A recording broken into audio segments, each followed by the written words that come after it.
Assalamu alaikum. Ramadan Kareem. My dear friends, you're so welcome here in this building.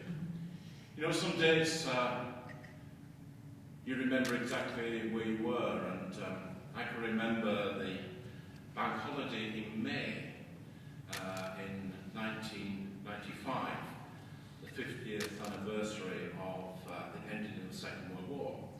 I spent it in Yorkshire, my own old town, with my aunt, who was regaling me with stories of the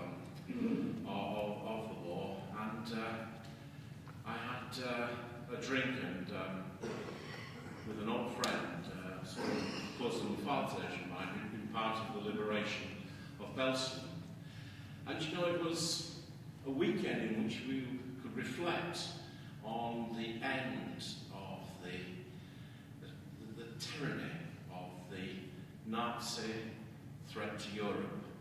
And it was a weekend of hope that the horrors that had been perpetrated against the young and the old and the innocent, those horrors that had marred the 20th century, would never happen again.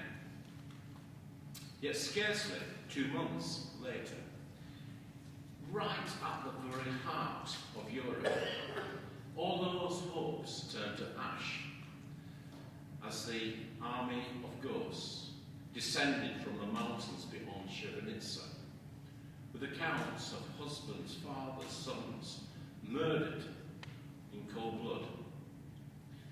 History had obscenely repeated itself, and the 11th of July became another date to enter in the index of infamy.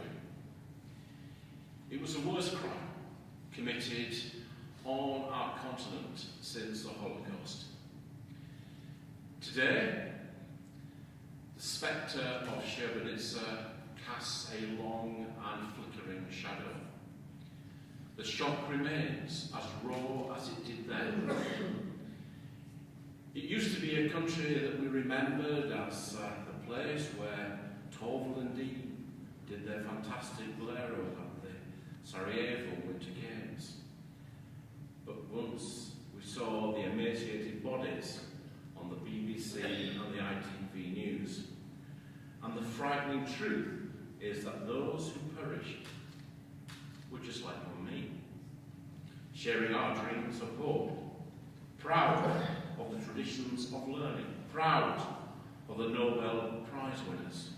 What happened shouldn't have been possible in this day and age. Yet, General Malak left no one in any doubt of the terrible, cold, callous intent when he spelt out what was meant by ethnic cleansing. Let me quote his exact words. He said this: "People are not little stones, keys in someone's pocket that can be moved from one place to another just like that. We cannot precisely arrange for only Serbs to stay in one part of the country while removing others painlessly. That is genocide." Well, it couldn't have been clearer. His state was going to murder its citizens. And the language, my friends, this is the language of a petty bureaucrat turned butcher. And it shows even more why we must remember, and why we are funding this Memorial Day, and why we will support local leaders to visit those former harbours of hate. Because in truth, it's under a day's journey by car from the gates of Auschwitz to Srebrenica. And after all the torment of the 20th century, after all the lessons of history, after all the examples, it turns out that we, Europeans, are still capable of slaughtering their fellow citizens. So because of what happened, because of what we are capable of, the voices that we are about to hear must never be silent.